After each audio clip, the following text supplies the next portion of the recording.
So in this video, we're going to ask you a question, dear viewer. Do you think that hotels without casinos, also known as like lifestyle type of properties, do you think they can survive in Las Vegas? Now, my name is Steven. I'm not leaving Las Vegas. I'm a full-time Vegas blogger, and I want to make you guys aware. There's a brand new property that's supposedly going to be built by the Raiders Stadium on the main strip. 21 stories tall. I'm not even sure if it has a casino in it, but this is the new trend for propositions and proposed buildings in Vegas. There's another wellness-based casino or non-casino, non-gaming property by the convention center that's looking to open. No casino. These are lifestyle resorts. Can they survive today's marketplace in Las Vegas? So let's ask a couple of questions. Maybe we can come to some answers in the comments below. If you like Las Vegas, make sure you like, share, and subscribe, and hit the little bell so you know when I do new videos. And I'm looking forward to bringing you a lot more videos right here on the channel. Now, whether or not you guys know it, there's two types of properties in Las Vegas. You have a traditional casino operation with a casino floor that generates money for them, and then they have their hotel operations. And then you have hotels that don't have any casinos in them, or at least you're going to if people have their say. And I think it could be an interesting thing, and I don't know if the market is going to really play out for it here. You see, the casino is not making money off of the rooms in most cases. Casinos make money off of just the casino floor, the gaming revenue, the entertainment, and the tax revenue. That's why the Bellagio and MGM, Bellagio, let's think about it this way. Bellagio, Mandalay Bay, and the MGM Grand have all been sold to different property owners. MGM Resorts International is completely content with just having a place to store their casino and having some rooms for guests to game in the casino. This is the same reason why hotels are willing to give a $10,000 room value away to somebody they know will probably gamble $50,000 to $100,000 during their stay in Las Vegas. So if you take the casino element out of one of these buildings, what do you have left? Well, you have left what is also known as a lifestyle hotel. Lifestyle hotels are hotels that maybe cater towards affluent, high-end people who are doing spa treatments or want to see specific shows or do specific things while you're in Las Vegas. These are popular in places like Miami, Beverly Hills, California, upstate New York, places where you're going to go into the middle of a really nice area and not have to worry about anything except for what's on the property. Okay, that's all good, and I appreciate that, and I think it's great. Do we need more hotel rooms in Las Vegas? That's the first major question that we need to ask in this case.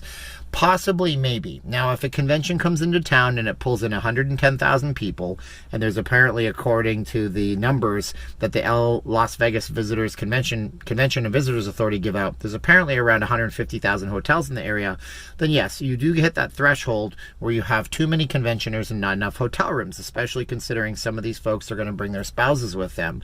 But that only happens a few times of the year. We have the Raiders coming into town. Are the Raiders going to be filling up the hotel rooms? Probably not. I mean, the days that the Raiders are coming in are going to be mainly days where there's no conventions happening. Yes, there are conventions on Mondays and Thursdays, but they're only going to play on those days a few times of the year. Most of the time, the Raiders play on Sundays when there's no hotels that are filled up with conventioneers, because those conventions always run mostly Tuesday, Wednesday, Thursday, sometimes into Fridays, hardly ever on the weekends. So I don't think that's going to be an issue for them as well. So what happens if a hotel opens up in Las Vegas and it doesn't have a casino floor?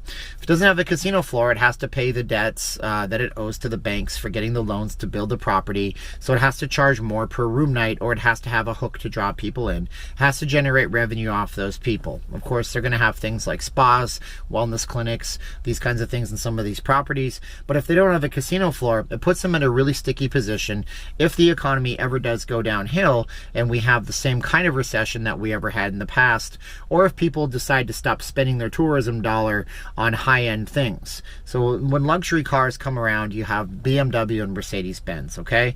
Now, BMW and Mercedes-Benz also make not so luxurious vehicles that you can purchase for a reasonable price. I think this was a lesson that they learned, and I don't know the automobile industry, but I think this was a lesson that they learned throughout the last recession. Make something for the basic market to enjoy.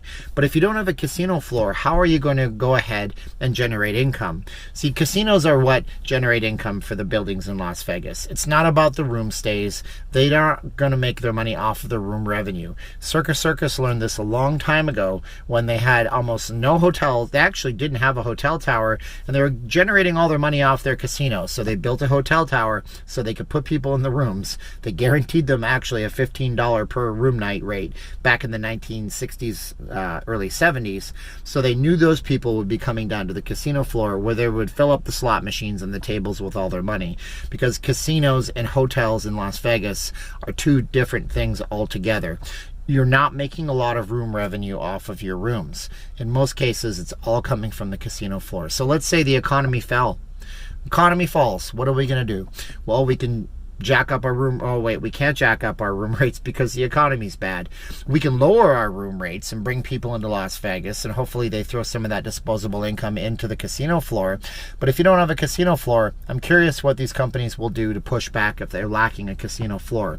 And I'm sure these are questions that banks also have for these companies. What's your plan if this happens? If this happens, what will you do? And I'm sure they all have some great business plans. And I'm sure the great business plans are things that I can't even imagine off the top of my head, because I'm just a guy in a car talking to you in a camera on YouTube waiting to go to a day job. But at the same time, I'm interested to know what you think. Like, are you interested in staying in a property that doesn't have a casino on it? Is that something that you're not interested in? They say every year that casino gambling is dead in Las Vegas, but every single quarter they post up these numbers that are better than the last numbers before that. And whether that's because people have more disposable income right now, or whether that's because people are actually just gambling more, or maybe the casinos are tricking people into gambling more, who knows? But the gaming sector is strong. If it slips, if people don't have the entertainment dollars, the ones that compete are the ones that can lower the room rates to draw people here. They may not gamble as much, but they'll gamble a little bit. They can still generate their profits. So I'm interested to see how that will play out. So you tell me in the comments what you think about all of this. This is just a food for thought video as I'm looking at these properties that are, being built in Las Vegas. And you tell me where you guys stand on this issue.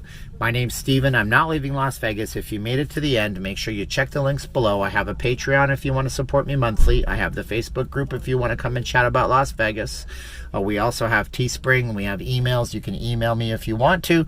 And I would love to hear from you. I would love to hear your opinions on all this stuff.